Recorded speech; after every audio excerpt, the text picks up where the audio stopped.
Good evening students. Good evening, sir. I am going to start work and energy. ठीक है? तो in our daily life, what when I can say that work has been done. हमारे daily life में हम लोग तब बोलते हैं work किए. हम अगर वॉल को भी धक्का देते रहे दिन भर, ठीक है? अब थक के सो जाए, तो भी हम सब बोलेंगे आपने बहुत काम किया, मेहनत किया है ना? क्लियर? ये उठा करके सर पे रख ले और खड़े रहे, बहुत बेचारे ने मेहनत किया, इसको रखा है पर साइंस में वो कोई वर्क नहीं आता है, वो कोई वर्क के अकाउंट में आता ही नहीं। साइंस में वर्क तभी होता है जब आप अगर कहीं फोर्स लगाते किसी ऑब्जेक्ट पर, उसमें डिस्प्लेसमेंट हो जाएगा, डिस्टेंस कवर करे बॉडी या डिस्प्लेसमेंट हो जाए। लाइक अगर हम यहाँ से अपने घर गए तो क्या हुआ, वर्क हुआ? आप यहाँ से घर गए है ना, घर से फिर चले आए, कुछ नहीं तो नहीं आप घर तक गए तो वर्क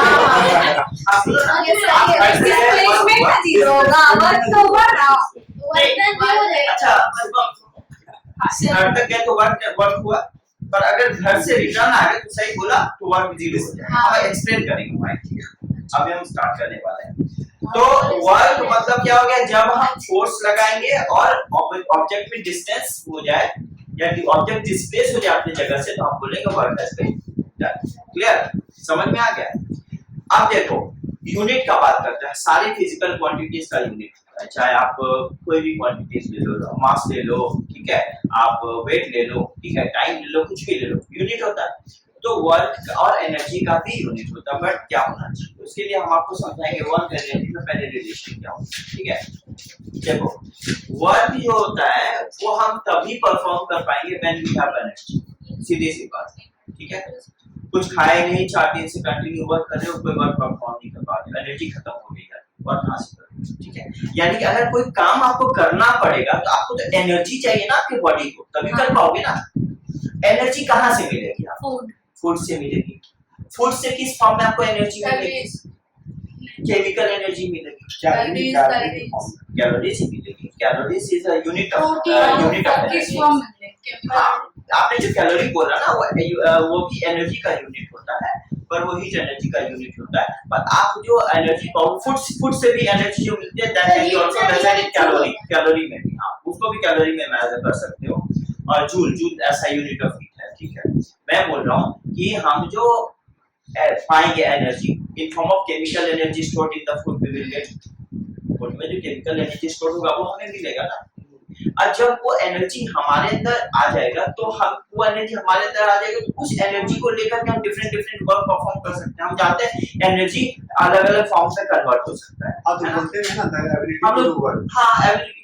हम लोग जब खाएंगे तो केमिकल एनर्जी हमारे अंदर स्टोर होगी और हम उस एनर्जी को लेकर हमने डिफरेंट वर्क परफॉर्म किया। जैसे किसी को कुछ कहा तो साउंड एनर्जी में कन्वर्ट हो हमारा, वो energy chemical energy stored in the food converted to sound energy, ठीक है। हम जंप किए, chemical energy stored in the food converted to mechanical energy, समझ में आ गया? ठीक है। अगर हम किसी हाइट पर चढ़ गए तो chemical energy stored in the food converted to potential energy. आप समझ रहे हैं क्या बोल रहा हूं? यानी कि कितने सारे वो काम कर रहे हैं, तो हमारा जो एनर्जी है डिफरेंट वर्क करने में यूटिलाइज हो जा रहा है ना, और अलग-अलग फॉर्म्स में भी तो कन्वर्ट हो जा रहा है ना। आप समझ पा रहे हो मैं क्या बोलना चाह रहा हूँ? आप समझ पा रहे हो? कोई डाउट है? कुछ क्वेश्चन है विशेष? ठीक। सो यानी कि वर्क हम तभी कर पाएंगे व्हेन वी हैव एनर्जी, ठीक है, और जब हमारे अंदर एनर्जी होगी तभी वर्क होगा। तो इसका मतलब work and energy are related to each other. इसीलिए वर्क डन का जो यूनिट होता है वही एनर्जी का यूनिट होता है। क्या? ठीक है, क्लियर? वर्क का क्या, एनर्जी का क्या यूनिट होता है? वर्क का यूनिट, ठीक है। एमजीएच एक्सप्रेशन होता है एनर्जी, पोटेंशियल एनर्जी का एक्सप्रेशन होता है। बताओ हीट का नाम बोले जो होता है। एनर्जी कोई भी फॉर्म में हो ना, किसी फॉर्म में भी हो, उस एनर्जी का यूनिट होता है, चाहे वो हीट एनर्जी हो चाहे कोई भी एनर्जी। साउंड का कुछ और होगा, साउंड का डिफरेंट होता है, ठीक है। साउंड का तो अलग-अलग कैरेक्टरिस्टिक्स होता है, समझ आ रहा है? वो अगला चैप्टर में तो यहाँ पर क्या होगा, the unit of energy is joule. समझ में आ गया? क्लियर? तो ऐसा ही यूनिट वर्क एंड एनर्जी, तो वर्क इज डन, ऐसा यूनिट बोलते हैं उसको। हाँ ऐसा ही है सर। वर्क का ऐसा यूनिट क्या होगा? वर्क का ऐसा यूनिट, वर्क डन का वर्क डन का वही तो बोले जूल बोले सर, दोनों का जूल। हम बोले ना क्यों होता है, क्योंकि जब तक आपके पास एनर्जी नहीं होगी आप वर्क डन करोगे कैसे? आपकी काम करने की एबिलिटी तो उसी एनर्जी से आ रही है ना। जब तक आपको एनर्जी सप्लाई नहीं हो तो आप काम क्या लेके करोगे? तो यू मस्ट हैव एनर्जी। तो मैं क्या बता रहा हूँ कि एनर्जी जो है हमें मिली तब हम कुछ काम कर सकते हैं ना। Yes, sir. अगर ये समझ में, that is why both are same work and energy same, एक ही टाइप का दोनों चीज है। समझ में आ गया? तो यहाँ पर हम क्या बता रहे हैं? Work done. तो वर्क डन हम क्या बोलते हैं? Work is said to be done work is said to be done when force applied on object, ठीक है, object produce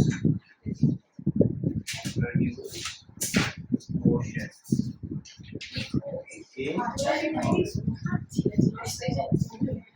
ठीक है, और ऑब्जेक्ट डिस्टेंस। समझ में आ गया? यानी कि हम बोलते हैं वर्क तभी होगा जब ऑब्जेक्ट पर हम फोर्स अप्लाई करते हैं और वो फोर्स मोशन प्रोड्यूस करती है उस ऑब्जेक्ट में, या फिर ऑब्जेक्ट को डिस्प्लेस करती है। ठीक है, ठीक है, ऑब्जेक्ट और ऑब्जेक्ट एक बार ये समझाइए ना क्या? हाँ, ये क्या बोले समझाइए। ये कह रहा है कि वर्क हम बोलेंगे तभी हुआ जब हम फोर्स अप्लाई करेंगे ऑब्जेक्ट पर और इसमें मोशन में आ जाए, ये मोशन में आ जाए, ठीक है, या फिर मोशन में नहीं गया तो कम से कम डिस्प्लेस हो जाए। ऑब्जेक्ट यहाँ से वहाँ जाए, डिस्प्लेस कम से कम कुछ अगर, हाँ, तो किस केस में वर्क डन नहीं होगा? जब हम फोर्स नहीं लगाएंगे तो वर्क डन 0 होगा। जब हम फोर्स लगाएंगे बट ऑब्जेक्ट डिस्प्लेस नहीं होगा तो भी वर्क। लेकिन जब हम घर से यहाँ आएंगे और घर से वहाँ जाएंगे तो हम लोग फोर्स तो लगाए अपने पैर पे, लगाए तो वर्क 0 कैसे होगा? आप गए, आपने डिस्टेंस कवर किया ना, डिस्टेंस कवर किया, पर आप वापस बैक चले गए तो ओरिजिनल जहाँ थे और फाइनल वो वहीं आ गए तो डिस्प्लेसमेंट 0 हो गया ना। तो वर्क 0 कैसे होगा?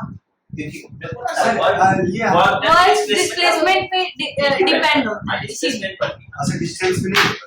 डिस्टेंस पर एंड डिस्प्लेसमेंट। डिस्टेंस घर से यहाँ गए, डिस्टेंस डिस्प्लेसमेंट डिफरेंट चीज होता है, हमको पता है। डिस्टेंस होता है total length of the path covered और डिस्प्लेसमेंट होता है ओरिजिनल पाथ और फाइनल पाथ के बीच का गैप, शॉर्टेस्ट पाथ। ये ठीक है, आप बोल सकते हो work done is force into distance और sometimes it is called force into displacement. ठीक है, समझ में आ गया? तो अभी बोलेंगे वर्क हमने परफॉर्म किया, समझ में आ गया? कोई प्रॉब्लम? ठीक है, अब I am just pushing the wall hold it, no displacement, ठीक है, वर्क 0, नो वर्क, ठीक है, क्लियर? लेकिन एनर्जी तो लग रहा है। हाँ, एनर्जी लग रहा है, एनर्जी आपका वेस्ट हो रहा है, वर्क डन करने में यूटिलाइज नहीं हो तो रहा फिर है। एनर्जी That क्या होगा? energy ना, तो फिर एनर्जी क्या होगा? एनर्जी हो जाएगा वेस्ट, एनर्जी टोटल वेस्ट हो जाएगा। आपने पूरा दिन ताकत लगा दिया, आपका एनर्जी वर्क डन करने में, यूजफुल वर्क में यूटिलाइज नहीं हुआ, आपका एनर्जी उस समय वेस्ट कहा जाएगा और उस एनर्जी का कोई मतलब। अभी आप इस दीवार को धक्का दे रहे थे तो एनर्जी वेस्ट हो गया आपका। हाँ हाँ, थोड़ा सा वेस्ट हुआ। अब अगर मैं पूरा दिन देता रहता तब कुछ काम सर क्या हुआ, ये समझ में आ गया? सर आपका एटीपी काम है। ओके, माइनर पड़ गया। तो वो तो कोई भी नहीं करेगा, किसी को बोलोगे दिन भर दीवार को धक्का दो, क्या बोल रहे हो? ऐसा कोई नहीं करेगा। Now, so work equal to force into displacement. So we know that work equal to क्या होगा? Work is equal to energy Into displacement. displacement. Force into displacement. ठीक है? समझ में आ गया? बस डिस्प्लेसमेंट एक चीज लिख देना, displacement in the direction of force, in the direction of force, ये लिख देना है।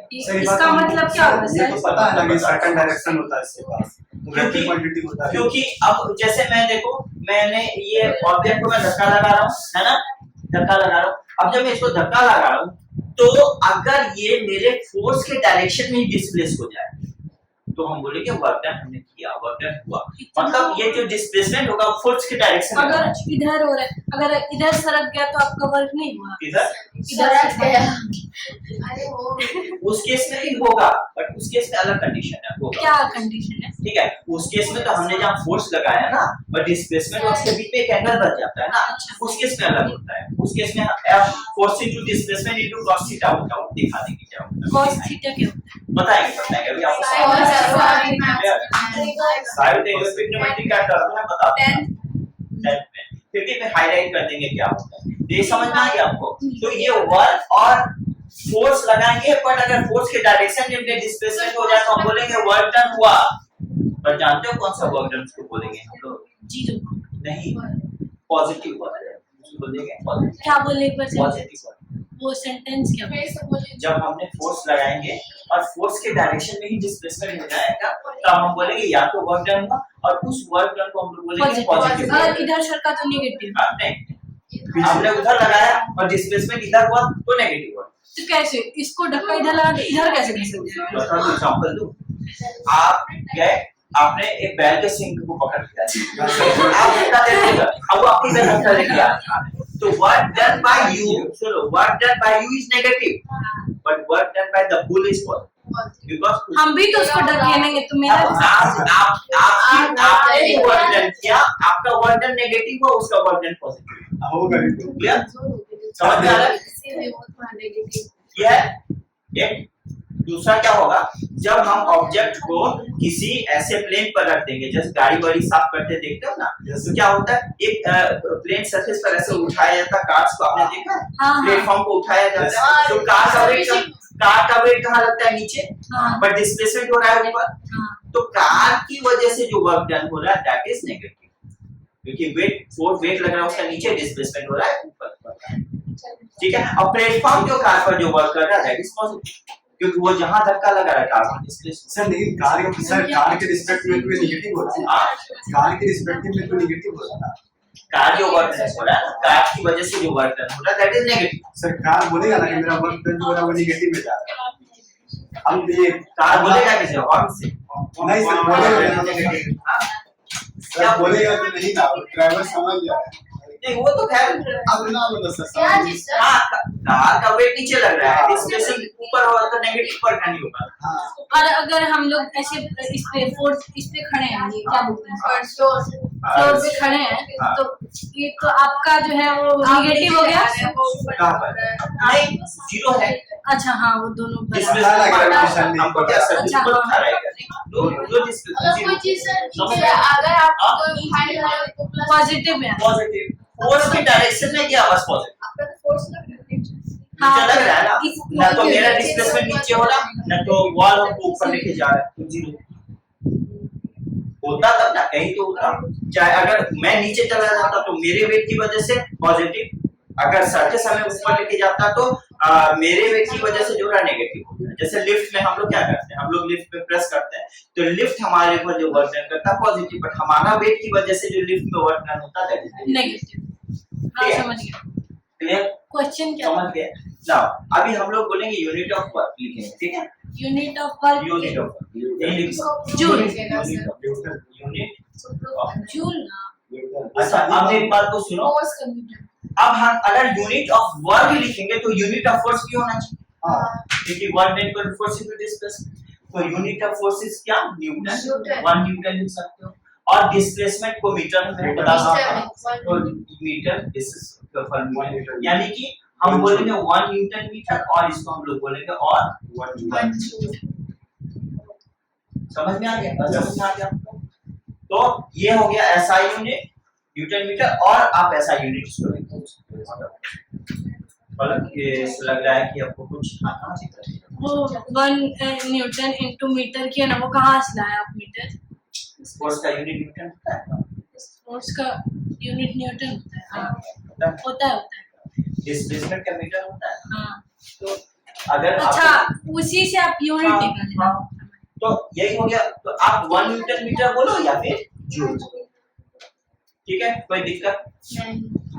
और ऐसा भी हो सकता है, देखो खाली ऐसा नहीं हो सकता, और ऐसा भी हो सकता है, अगर हमने फोर्स लगाया, फोर्स तो डाइन में भी तो लगा सकते हैं ना, 1 डाइन फोर्स भी तो होना है, और डिस्प्लेसमेंट सेंटीमीटर भी तो हो सकता है, तो दूसरा डाइन सेंटीमीटर हो सकता है, डाइन सेंटीमीटर हो सकता है और ERG का, ठीक है। 1 न्यूटन का वैल्यू होता है 10 to the power 5 डाइन। हाँ 1 newton equal to 10 to the power 5। ERG energy और हाँ डाइन सेंटीमीटर और या फिर न्यूटन मीटर और जी, ठीक है। क्या लिखा है?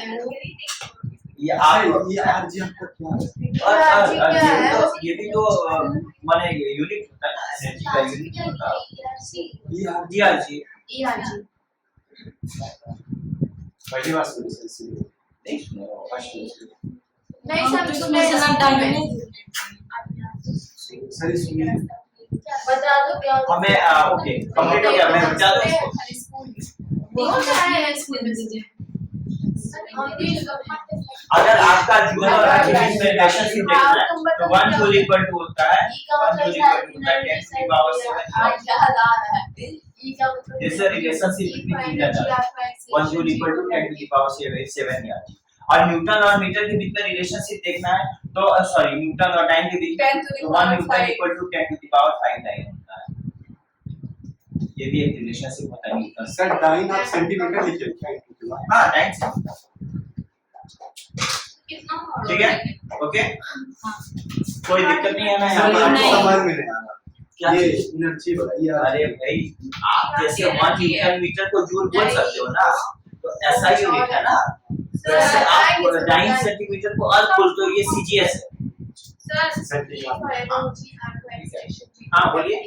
उसका full form ERG full form नहीं है ये, बस ERG बस इतना, जैसे जूल है क्या होता है E for energy, R for acceleration, G for R for acceleration। हाँ ऐसे ही लिखते हैं। Are you sure? रिटार्डेशन होगा आर पर नेगेटिव एक्सेलरेशन हो सकता है, रिटार्डेशन बोलते हैं। आप हमको कंफर्म करके बताना, कंफर्म करके बताना, ठीक है। हो गया ना, आगे बढ़े। यस ओके चलिए अभी यहाँ पर देखिए, इसके बाद देखिए दो टाइप का क्वांटिटी होता है हमारे पास, एक होता है स्केलर क्वांटिटी, एक होता है वेक्टर क्वांटिटी। तो स्केलर क्वांटिटी वो क्वांटिटी होता है जिसका केवल मैग्नीट्यूड होता है, कोई डायरेक्शन नहीं होता। और वेक्टर क्वांटिटी का दोनों होता है, मैग्नीट्यूड भी होता है, डायरेक्शन, ठीक है। अब देखिए यहाँ पर है, अब ये वर्क डन होता क्या है, work done is a scalar quantity, ठीक है। Work done is a scalar quantity, work done का कोई डायरेक्शन नहीं होता, केवल मैग्नीट्यूड। तो work done is a scalar quantity, ये आपको ख्याल रखना है। सर अभी आप बोले थे क्या वाल में जैसे फोर्स लगेगा, सर्टेन फोर्स पे तो लगा रहेगा। Now, work done is scalar quantity। कैसी स्केलर है?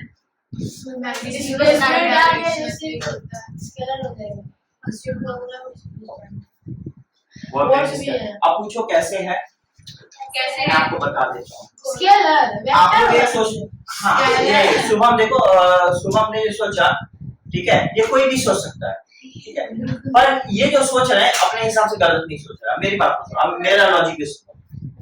हम लोग को पता है कि फोर्स होता है वेक्टर क्वांटिटी और डिस्प्लेसमेंट होता है वेक्टर क्वांटिटी। तो आप सोचोगे इसका प्रोडक्ट जो हो गया, हाँ वो कैसे आपका स्केलर हो गया सर, दोनों वेक्टर है तो उसका प्रोडक्ट भी वेक्टर होना चाहिए।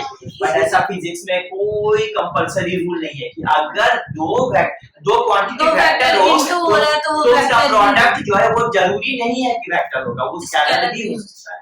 ऐसा फिजिक्स में कोई हार्ड एंड फास्ट स्केलर होगा तो वेक्टर हो सकता है। हाँ क्या चीज स्केलर नहीं, सुनो, स्केलर होगा, स्केलर होगा, वो स्केलर होगा कंफर्म, पर वेक्टर होगा तो जरूरी नहीं वेक्टर होगा, वेक्टर भी हो सकता है स्केलर भी हो सकता है। स्केलर में ये वाला नहीं है।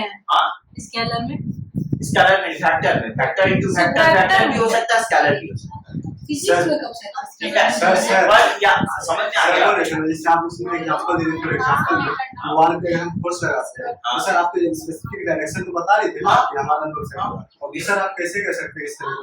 बोल रहे हैं कि हमने जो डायरेक्शन लगाया है, हमने जो फोर्स लगाया है, फोर्स का ना डायरेक्शन है अभी से, और जो डिस्प्लेस हो रहा है उसका ना डायरेक्शन है, बट उसका जो रिजल्ट वर्क डन है उसका क्या डायरेक्शन है? कुछ भी नहीं। अगर हम बोलेंगे आपने 20 जूल वर्क नहीं किया, तो आपको पता चला कि आपने नॉर्थ साइड में किया, ना वेस्ट में किया, ना साउथ में किया, ना ईस्ट में किया, आपको डायरेक्शन पर कंफर्म हुआ?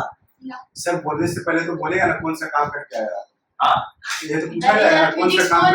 अरे यार फिजिक्स में बोला गया कि आपने कोई वर्क डन परफॉर्म किया 20 जूल, तो ये तो यहाँ से डायरेक्शन आपको कंफर्म नहीं ना हुआ, नहीं यहाँ से पता नहीं चला। तो कहाँ से पता चलेगा हाँ? डायरेक्शन? कहाँ से पता चलेगा डायरेक्शन? डायरेक्शन तो फोर्स का होगा ना। आप डिस्प्लेसमेंट बताएंगे क्या? डिस्प्लेसमेंट का भी डायरेक्शन होगा, क्योंकि आप फोर्स लगाओगे एक डायरेक्शन, डिस्प्लेसमेंट होगा एक डायरेक्शन, पर इसका रिजल्ट जो वर्क डन होगा उसका कोई डायरेक्शन नहीं होगा, वो डायरेक्शन लेस होगा। ठीक है, कोई डायरेक्शन उसका नहीं होगा। That is why it is called scalar. इसका कोई भी डायरेक्शन, मैंने बोला ना कि जरूरी नहीं है फिजिक्स में कि अगर दो वेक्टर क्वांटिटी हो तो उसका प्रोडक्ट में भी वेक्टर होना चाहिए, कोई कंपलसरी नहीं, वो स्केलर भी हो सकता है। लेकिन स्केलर में कंपल्सरी है कि स्केलर इनटू स्केलर नहीं है। पर वेक्टर में वेक्टर भी हो सकता है, स्केलर। ठीक है, समझ में आ गया? तो ये आप समझ गए हम क्या बताया? ये वेक्टर और स्केलर किस चीज पे डिपेंड करता है? डायरेक्शन। डायरेक्शन हुआ तो वेक्टर, नहीं हुआ तो स्केलर। मैग्नीट्यूड तो दोनों केस में हो, चाहे वेक्टर हो चाहे स्केलर हो, मैग्नीट्यूड सबका होगा, पर डायरेक्शन एसोसिएटेड हो गया तो वेक्टर, नहीं हुआ तो स्केलर। सर और कोई क्वांटिटी होता है क्या? हाँ, और कोई क्वांटिटी नहीं अभी होता है बस। हाँ, स्केलर सर स्केलर और ये फिजिकल क्वांटिटी को होता है। फिजिकल क्वांटिटी तो होगा, फिजिकल क्वांटिटी का ही तो यूनिट होता है। यूनिट होगा किसका? फिजिकल क्वांटिटी का। मास क्या है? Physical quantity. वेट क्या है? Physical quantity. और भी समझ में क्वांटिटी का टाइप है। बहुत सारा एक्सेलरेशन है, आपका एरिया है, पेरीमीटर है, ये सब क्या है? ये सब तो those quantity which have a unit, those quantity which can be measured is called physical quantity, जिसको हम लोग माप तोड़ सकते हैं, फिजिकल क्वांटिटी। अब हम लाइट को थोड़ी फिजिकल क्वांटिटी बोलेंगे, एनर्जी। तो फिजिकल क्वांटिटी जिसका हम लोग मेजरमेंट कर सकते हैं, उसको माप तोड़ सकते हैं, these are called physical quantities। ठीक है, otherwise these are energy, sound energy, light energy, but उसको क्या कहते हैं? मेजरमेंट कर सकते हैं। हम लाइट को लेके क्या उसका लेंथ ब्रेथ हाइट मेजरमेंट करेंगे, क्लियर? एनर्जी है उसका, तो हम लोग लेंथ ब्रेथ नहीं कर सकते ना, बट इसका एरिया होगा तो इसका एरिया मेजरमेंट हो। Area is physical quantity, volume is physical quantity, mass measure कर सकते हैं, mass is physical quantity, weight is physical quantity, force is physical quantity. जिसको मेजर कर सकते हैं वो physical quantity, density is physical quantity, volume is physical quantity, they are is physical. समझ में आ गया?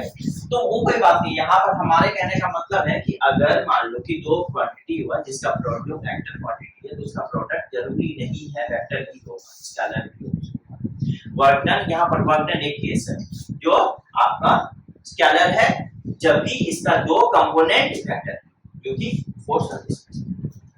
ठीक है, कोई कंफ्यूजन आ रहा है? कोई कंफ्यूजन नहीं हो सकता।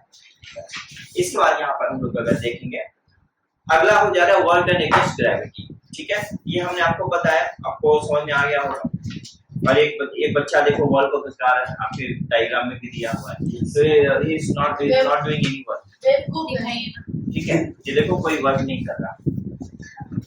ठीक है, इस्लाम का कहना है कि क्या कीजिए? कोशिश करेगा। ठीक है, पता है। सो हियर अब देखो वर्क डन अगेंस्ट ग्रेविटी। अब मेरी बात को सुनिए, ठीक है? वर्क डन अगेंस्ट ग्रेविटी क्या होता है? ग्रेविटी हम सब लोग जानते हैं, what is that?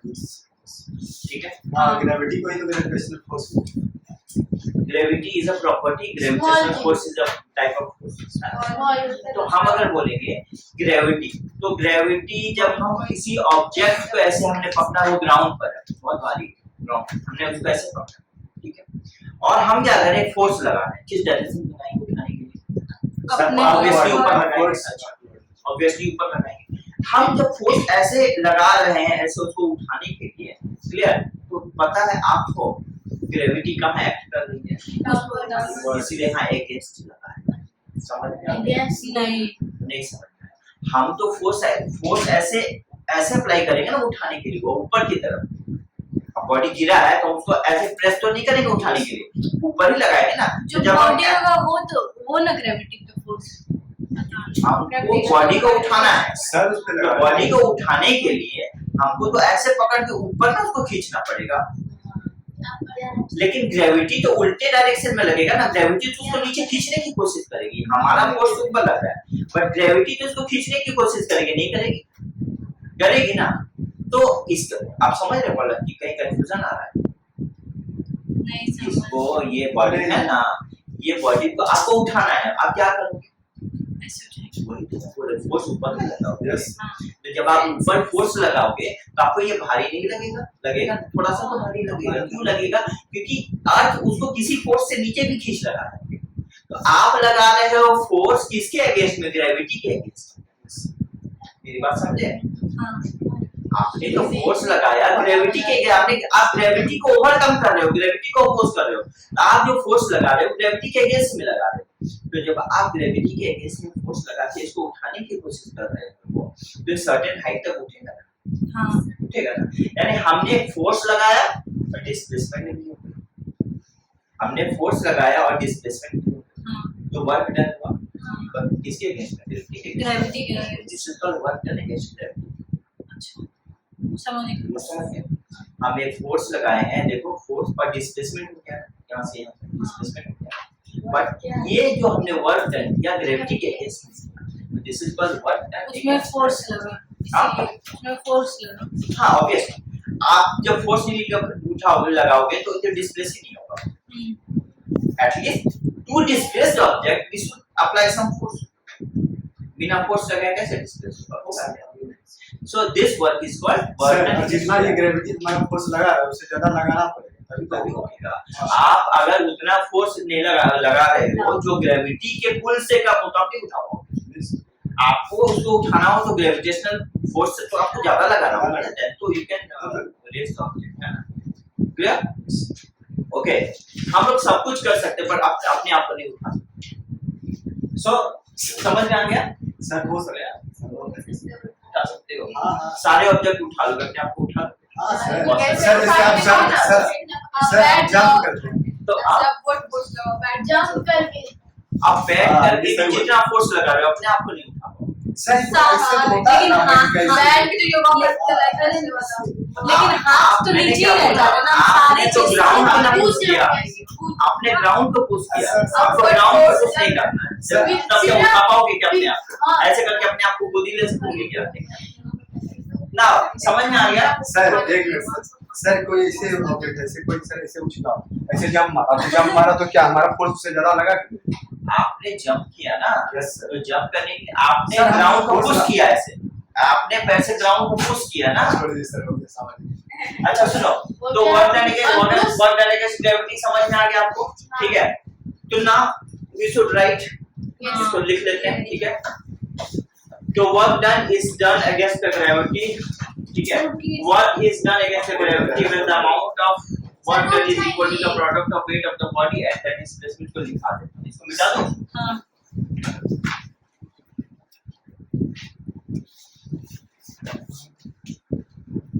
Work is done against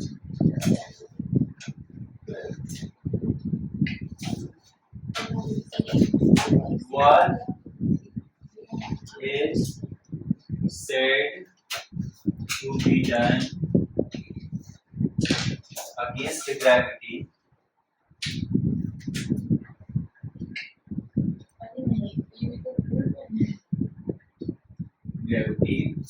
yes. What is said to be done against gravity if we raise any object against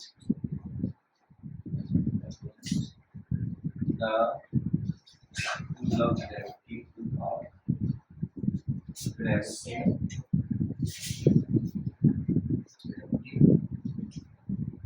we raise any object against pull of gravity up to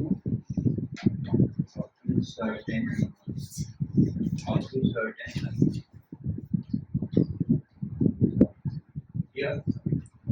ठीक है, जब उठाएंगे किसी height पर तो हम बोलेंगे work is said to be done against gravity. तो हम लोग लिख सकते हैं work done against gravity. Expression अगर हम लिखना चाहते हैं वर्क डन अगेंस्ट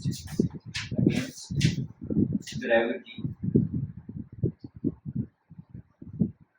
तो देखो वर्क डन अगेंस्ट ग्रेविटी लिखा और हमने आपको अभी एक बात बोला बहुत इंपॉर्टेंट, क्या हमको उठाने के लिए फोर्स लगा, तो हम यहाँ लिखेंगे फोर्स, यस, तो फोर्स इनटू इनटू डिस्प्लेसमेंट, वही वाला जो हो गया था फिर बताते हैं फोर्स इनटू डिस्प्लेसमेंट, ठीक है। Direction अब जो फोर्स height है। फोर्स क्या, अब फोर्स क्या है यहाँ लिख देना, या एक लाइन मेरा छूट गया, फोर्स अगेंस्ट ग्रेविटी लिख देना, फोर्स अगेंस्ट ग्रेविटी ये डाल देना, ठीक है, ये हमारा छूट गया, आपको डाल देना। अच्छा आपने लिखा, अब मुझे बताओ जब हम फोर्स अगेंस्ट ग्रेविटी लिखेंगे तो फोर्स होता क्या है, मास इनटू एक्सेलरेशन,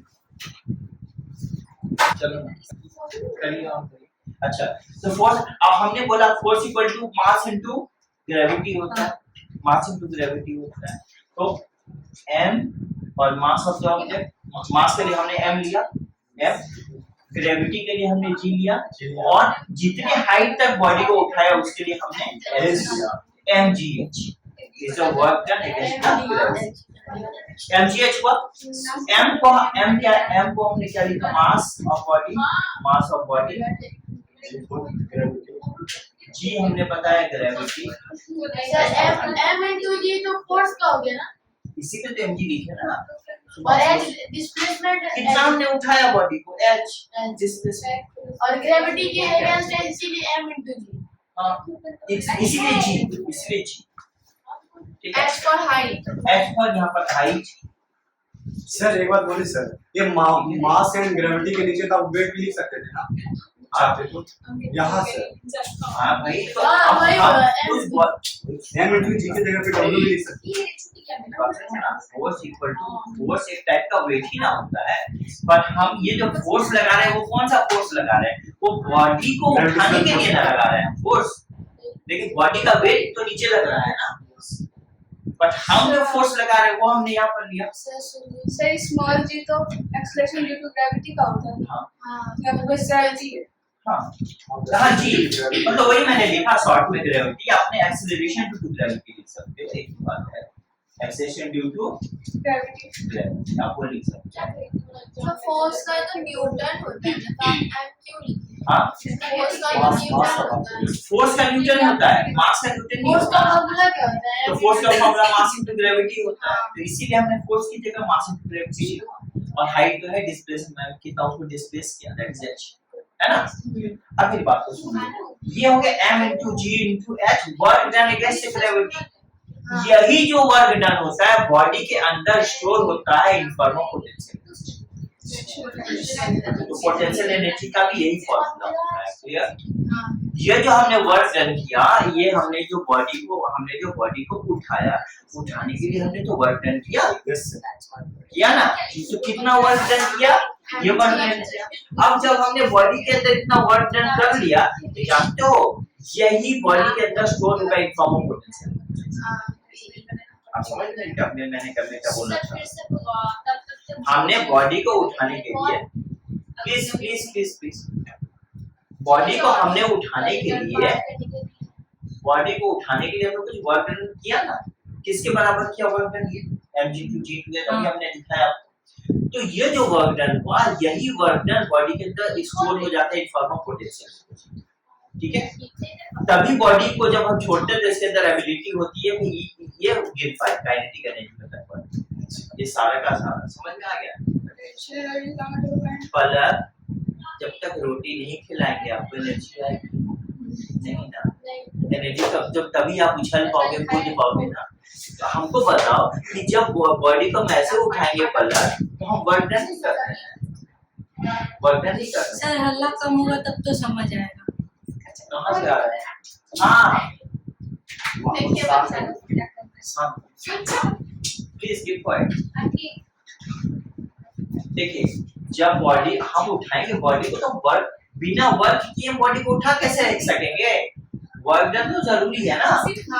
तो हम जब बॉडी को उठा रहे हैं तो I am doing certain work to raise the body up to certain height, ठीक है, दैट इज mgh। यही वर्क डन होता है stored in form of potential energy in the body, समझ में आ गया। इसीलिए बॉडी के अंदर एबिलिटी होती है ये पोटेंशियल एनर्जी को अपने आप को रिस्टोर करने का इन फॉर्म ऑफ काइनेटिक एनर्जी। तो जब छोड़ते हैं तो यही पोटेंशियल एनर्जी वापस कन्वर्ट होती है काइनेटिक एनर्जी में, finally come zero, because height तब जीरो हो जाता है, this comes zero.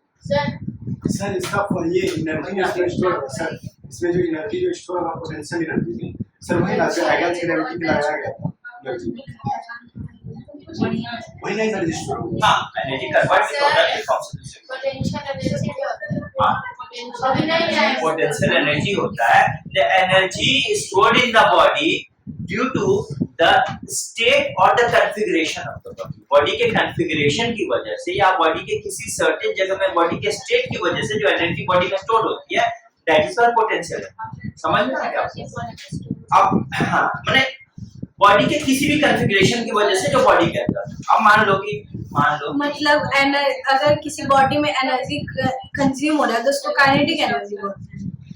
Kinetic energy तभी बोलोगे मतलब जब बॉडी मोशन में होगा और उस वक्त उसके अंदर जो एनर्जी, एक कोई बॉल है ना अगर मतलब हम चल रहे हैं, आप चल रहे हो ना, आप जब चल रहे हो तो उस वक्त आपके अंदर जो एनर्जी है that is called kinetic. Sir चलते में जो सर, मोशन हुआ मूविंग बॉडी में जो एनर्जी हो काइनेटिक।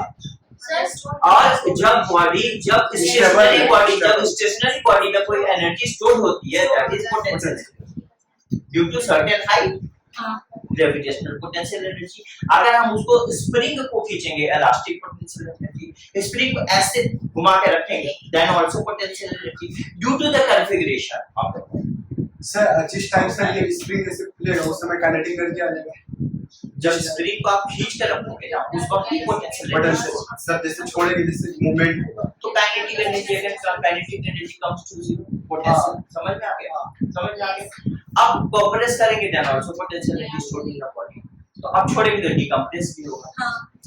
तो potential energy the configuration of the body के कॉन्फ़िगरेशन। mg है जो उसमें ग्रेविटी तो 9.8 मीटर पर सेकंड। हां, बताइए। यस, उसका तो एक फिक्स्ड वैल्यू है, वो ग्रेविटी फिक्स वैल्यू है, सर, वो सर, होगा। पोटेंशियल एनर्जी को हां, पोटेंशियल एनर्जी लिखा देते हैं। आप बस इसको समझ जाओगे फिर। हाँ, समझ गए। समझ गए सर। ठीक है ना? पोटेंशियल एनर्जी और काइनेटिक एनर्जी। देखो, तो इसके बाद कुछ मेडिकल करेक्ट, ठीक है। Now so here potential energy,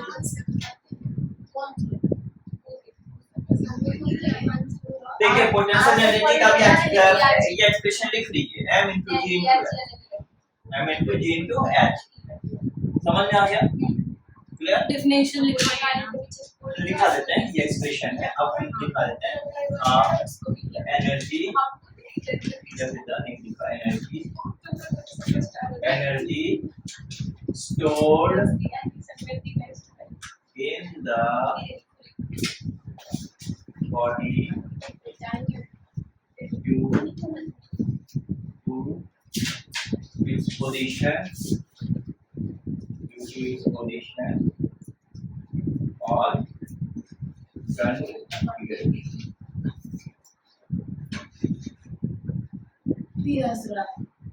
is called ये पास कराते हैं हंसने दो ना वो हंसना potential।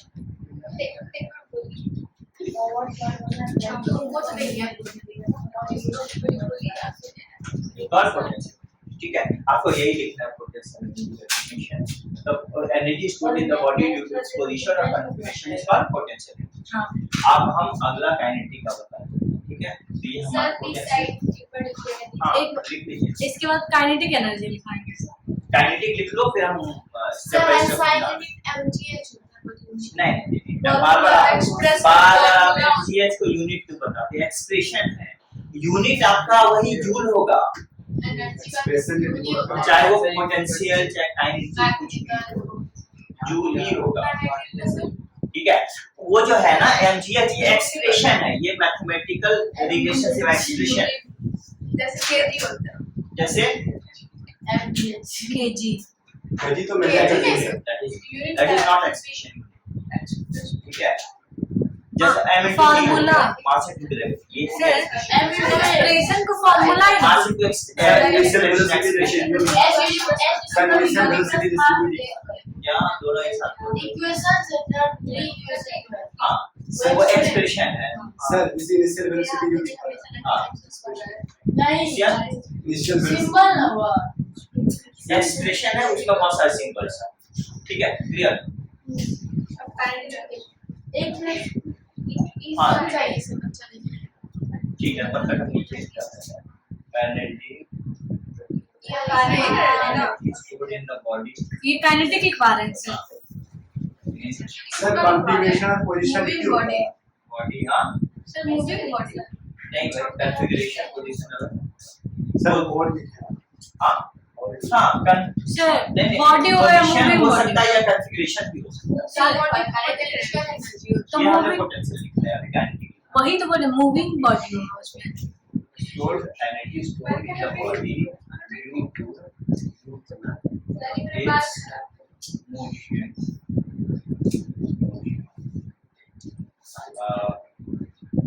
is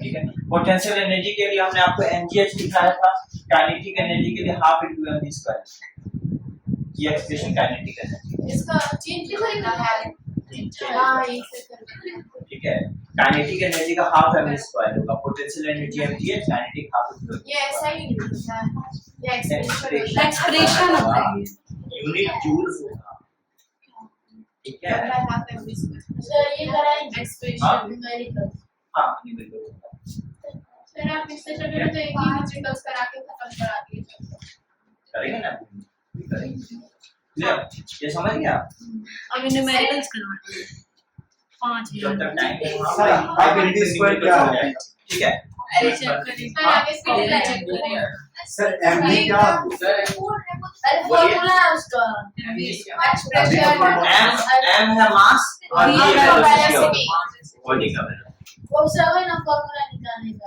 काइनेटिक एनर्जी का निकालने के लिए काइनेटिक हाँ एनर्जी तो वो प्रूव कर दीजिए ना न्यूमेरिकल्स में और ठीक है क्लियर सर 5 मिनट है हो जाएगा सर कॉपी चेक करिए मैं कॉपी चेक करूंगा okay sir so now numericals okay thank you so much we'll continue with the